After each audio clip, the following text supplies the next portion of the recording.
Vamos a actualizar, pero antes mirá.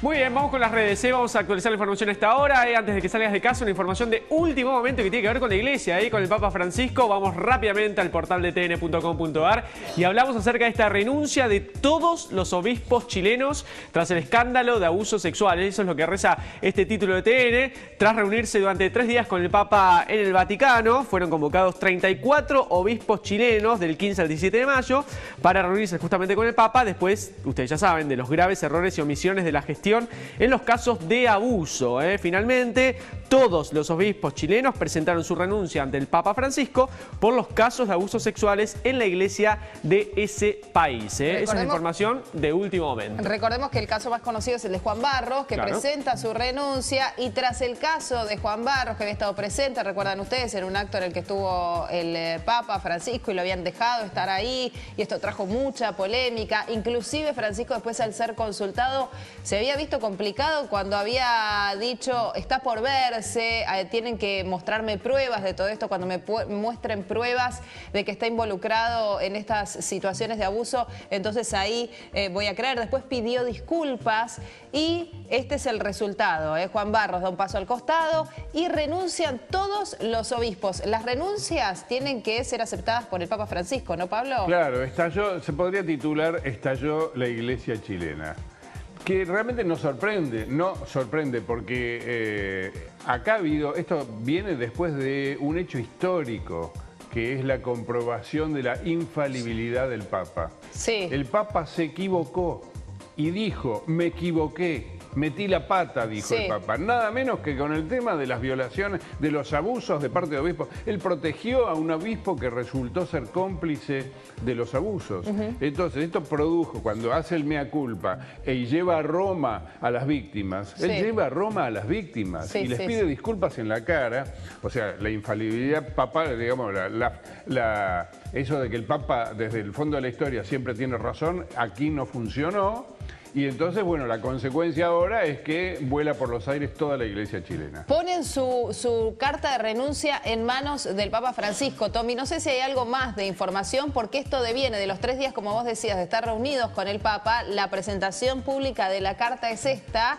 Y ahora es el Papa el que tiene que decidir, porque puede aceptarla en algún caso y en otro no. Exacto. Sí, a ver, la reunión se llevó a cabo, fue en el Vaticano, fueron convocados estos obispos chilenos. La renuncia ya está, digamos, fue explícita, ¿no? Por parte de los obispos chilenos. Se entiende que el Papa habrá aceptado, porque fue tras la reunión justamente que tuvieron con ellos. Hay que ver si... Pero el Papa puede decir, en este caso obviamente, sí, es como en otro no. Bueno, está bien, pero digamos, la renuncia fue tras este encuentro que mantuvieron. A eso voy. Fueron convocados precisamente por este tema de abusos y después de la reunión de 3 días, ahí fue que presentaron la renuncia. Que está bien, pero digo, no por eso está implícito que el Papa haya aceptado las renuncias.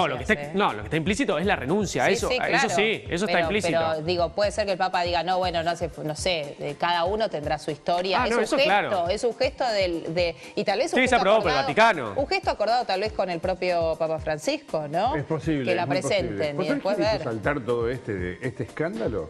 ¿Quién? Una joven periodista chilena que se lo cruzó al Papa en Chile, pero la visita del Papa a Chile fue un fracaso por este caso, ¿no? Y le preguntó, le dijo: pero usted, del obispo, ¿cómo se llama el obispo Barros. Barros. Y el Papa lo bancó. Sí.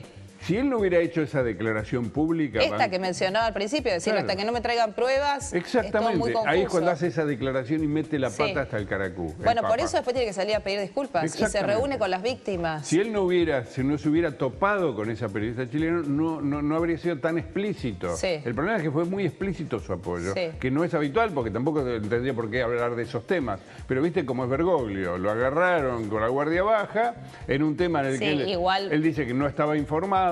Bueno, pero una cosa es decir: no estoy informado, y otra cosa es decir: bueno, desconfiando de movida de lo que eran las denuncias de las víctimas. De hecho, por eso después el Vaticano envía a una persona puntualmente a investigar todo lo que estaba sucediendo en la causa en el marco de esto, y después es cuando vienen el pedido de disculpas del Papa Francisco, la renuncia de Juan Barros, la reunión con el Papa de 3 días de todos los obispos y ahora el pedido de renuncia. Yo creo que más trascendente que la explosión o la implosión de la cúpula eclesiástica chilena es el tema de la falibilidad del Papa. El Papa, yo no sé cuántas veces pasó eso en la historia del cristianismo, pero este Papa dice, me equivoqué, soy falible, metí la pata. El Papa te está diciendo. ¿Cómo te imaginas esto en la historia de Ratzinger, por ejemplo? De Benedicto. ¿Hubiese podido ocurrir? No. Ratzinger es un teólogo, es un intelectual, digamos, del cristianismo y yo creo que muy aferrado al dogma más conservador, por lo tanto nunca hubiera aceptado su costado humano, su posibilidad de equivocarse, ¿no? En una cosa tan trascendente.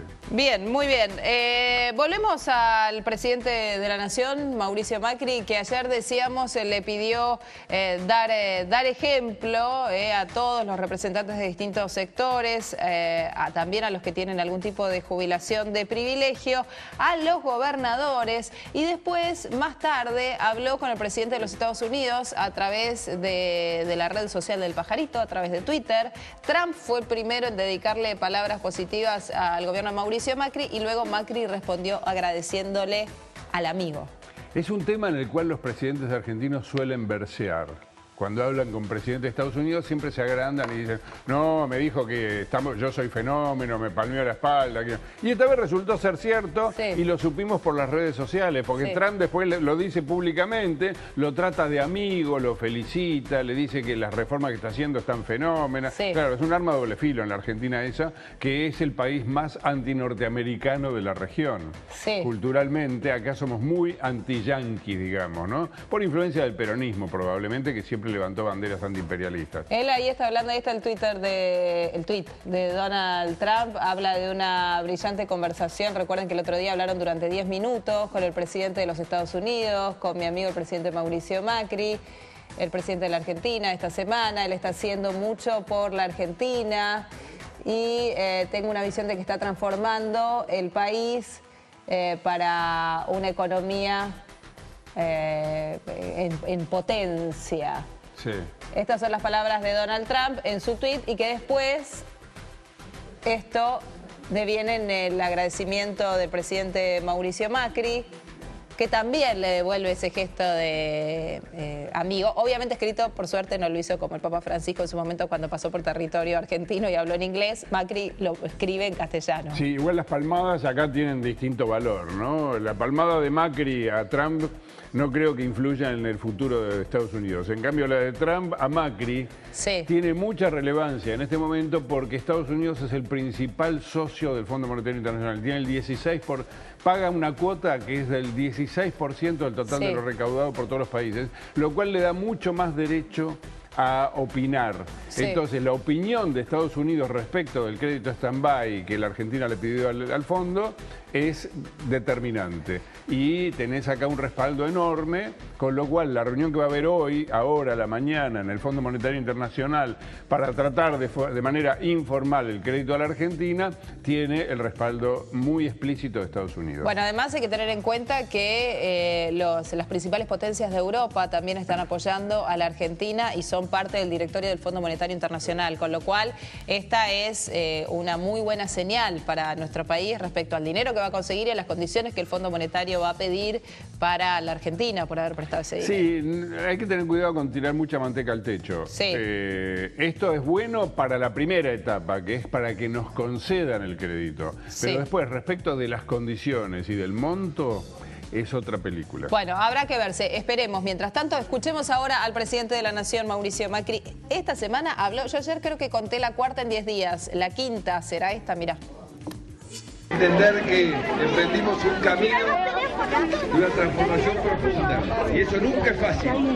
Lo que va en serio es lo que cuesta, pero estamos poniendo todo lo que hay que poner todos los días para construir esa Argentina que soñamos.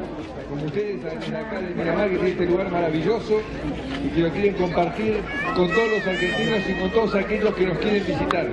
Que conozcan las cosas maravillosas que tenemos pero siempre se van a sorprender, porque lo más maravilloso que tenemos somos los argentinos. Y ahí vamos a estar esperando.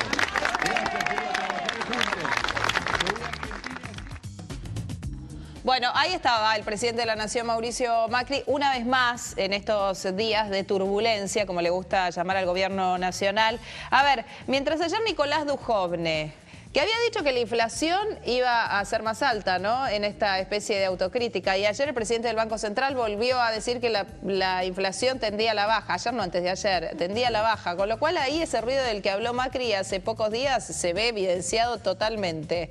Yo creo que ahí habría que ponerse un cepo de una especie de cepo de silencio. No hablemos más del tema. No hay que hablar más de cualquier cosa que digan de la especulación, ¿no? La especulación. Hay que bajala en silencio, por favor. Pero sí, no hablen más de la inflación. No especules. Pero el problema es que la inflación es un problema de expectativas. Sí. Pero si vos vas así, ya dijeron cosas que no se cumplieron. Sí. Entonces perdiste un poco de crédito. Mejor hacerlo silenciosamente. A ver, y lo último, Pablito, de este segmento. Yo hablaba al principio del programa de una encuesta que se conoció en el día de ayer de Julio Aurelio, el que el gobierno mira con bastante atención. 56,2% de la gente consultada consideró negativa la gestión del presidente Mauricio Macri, creciendo esto en forma importante desde la última medición. El 38,8% cree que fue positiva y el restante no sabe. Sí, el problema de esto, que cambió, ¿no? Cambió la tendencia y se invirtió. Antes era más la gente que tenía buena opinión y que tenía mejores expectativas económicas. El problema es cómo sigue, porque lo que viene ahora no es lindo. No vienen momentos lindos en la Argentina a nivel económico. Entonces el problema es la tendencia, que esto al gobierno lo puede perjudicar con miras a las elecciones del año próximo, para las cuales falta menos de lo que todo el mundo cree. Y en política los tiempos son así, ¿no? Y se va poco es mucho y mucho es poco. El proceso electoral se pone en marcha dentro de muy poquito.